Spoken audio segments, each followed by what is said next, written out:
To come up. All right. Former President Trump and the current candidate for the GOP for the presidential nomination in Michigan today, wrapping up remarks on what he calls, quote, Biden's border bloodbath. And he went into great detail about the system under his presidency and what it's like now.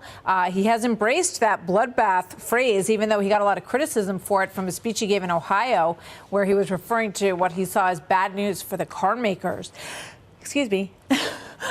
But one thing is clear. The numbers tell the story of illegal border crossings under Trump and under Biden. You've got 5 million more since President Biden took office in January of 2020. So those numbers are pretty clear. The president, as I said, in Grand Rapids, Michigan right now, a state that he won in 2016 by a narrow margin and lost by a slightly larger margin in 2020. He now heads to Wisconsin, where he's going to have a rally this evening. Obviously, Michigan and Wisconsin are very important to dictate who wins the 2024 election. So you're going to see both of these men spend quite a bit of time in Michigan and Wisconsin. Here now, Clay Travis, Outkick founder, and Hogan Gidley, former White House principal deputy press secretary under Trump, and now America First Policy Institute senior advisor for communications. Also Mark Penn, Stagwell CEO and former Clinton advisor and pollster. Great to have all of you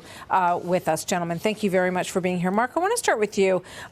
President Trump, the former president, talking about the policy that he put in place and what he sees as a huge difference in how this issue was treated.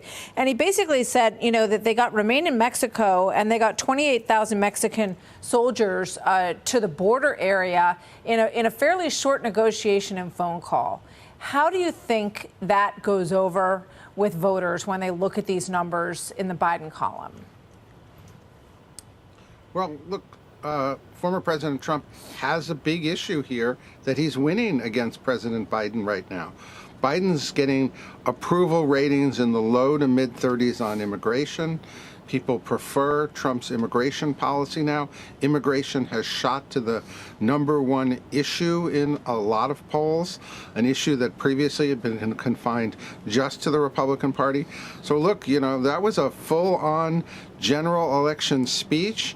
He hit crime, he hit immigration, he hit jobs. He has an effective message. He's out there, and he's ahead right now in Michigan. Yeah, Clay, it does seem, at least at this point in the election, that this is going to be an issue that gives the former president quite a bit of momentum. He talked about getting justice for Laken Riley and also for Ruby Garcia, a young woman who was believed to have been murdered by a boyfriend who was deported in the Trump administration. Your thoughts on what we just heard from President Trump? Yeah. You hit on it, Martha, that the bloodbath, far from running from that controversy, I believe they debuted today a website called BidenBloodbath.com, which is directly related to the illegal crimes that are being committed by illegal crossing the border. And so I think that's interesting because it ties in with the Biden team not really knowing how to attack Trump. They tried to argue Bidenomics. Now you probably saw the story, Martha, where Axios said that the number of Republicans using Bidenomics has skyrocketed, and it's almost never mentioned by Democrats. Bloodbath, Trump is leaning into that. And I think all this ties in, Michigan in particular, with not only what's going on here, but also the situation in Israel and with Arab voters and Jewish voters in the state of Michigan in particular. One of the largest Arab populations, a very large Jewish population. Can Joe Biden win Michigan without being able to win the same majorities of Jewish and Arab voters that he did in the past? I think he's very vulnerable there. Trump has a better message. And I actually thought he was very disciplined in this speech, directly focusing on the things that Biden is weakest on, as opposed to getting distracted.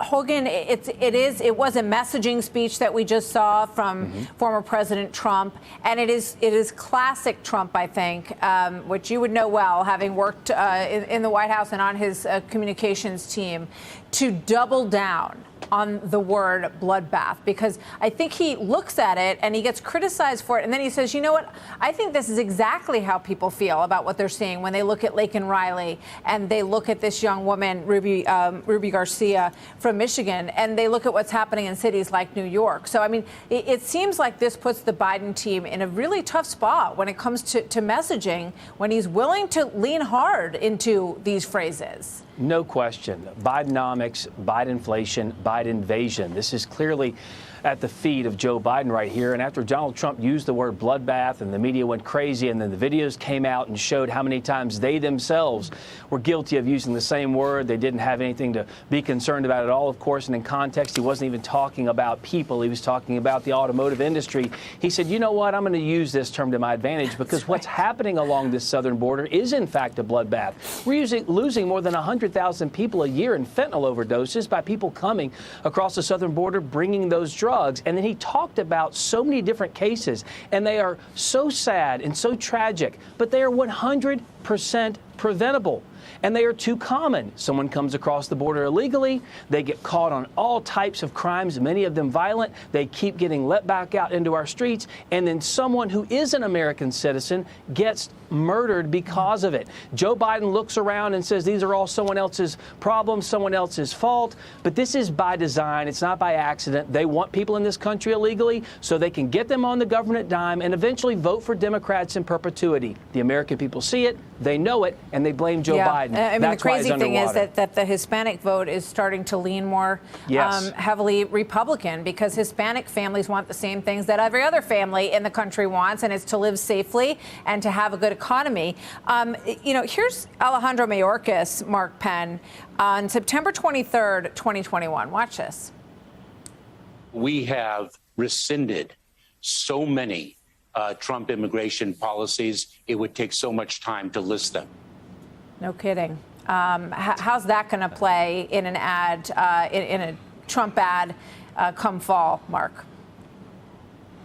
Well, look, I think there's that, but there's even more interestingly that Biden's manager said, look, that Biden is not going to come out for closing the border. And I've been pretty clear. Trump has a big issue here. He's winning this issue. He's driving it to the #1 issue. Biden has to do something.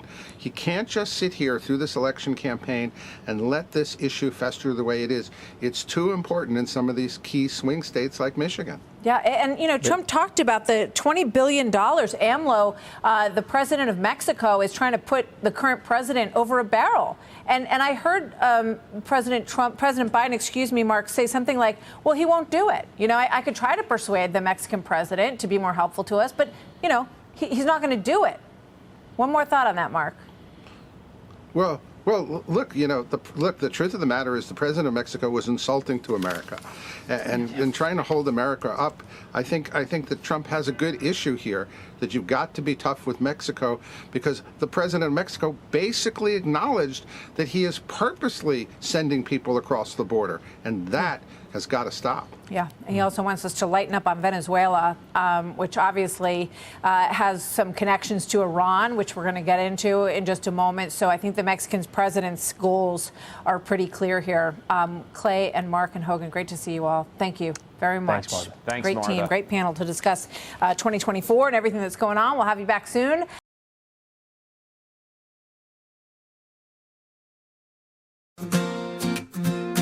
In the soft embrace of morning light, groggy and warm yet hopeful inside, a whisper of promise, a sense so sweet, reviving energy with every heartbeat. Oh yeah, stumbling down the stairs with grace, favorite mother cherished embrace. Each sip, a dance of enchantment, caffeine's elixir, a daily enchantment. Ooh, yeah. Coffee in the morning, my lifeline, guiding through life's chaotic design, finding every sip of morning's air. In that brew, I find my my best.